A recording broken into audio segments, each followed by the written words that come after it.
جب یوسف نے اپنے والد سے کہا کہ ابا میں نے خواب میں 11 ستاروں اور سورج اور چاند کو دیکھا ہے،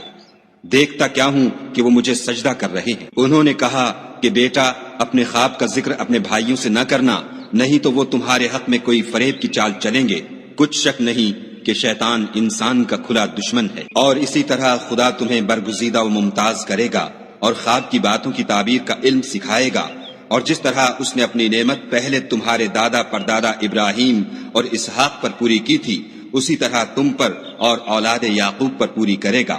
بے شک تمہارا پروردگار سب کچھ جاننے والا اور حکمت والا ہے۔ ہاں، یوسف اور ان کے بھائیوں کے قصے میں پوچھنے والوں کے لیے بہت سی نشانیاں ہیں۔ جب انہوں نے آپس میں تذکرہ کیا کہ یوسف اور اس کا بھائی ابا کو ہم سے زیادہ پیارے ہیں، حالانکہ ہم جماعت کی جماعت ہیں، کچھ شک نہیں کہ ابا صریح غلطی پر ہیں، تو یوسف کو یا تو جان سے مار ڈالو یا کسی ملک میں پھینک آؤ، پھر ابا کی توجہ صرف تمہاری طرف ہو جائے گی اور اس کے بعد تم اچھی حالت میں ہو جاؤ گے۔ ان میں سے ایک کہنے والے نے کہا کہ یوسف کو جان سے نہ مارو، کسی گہرے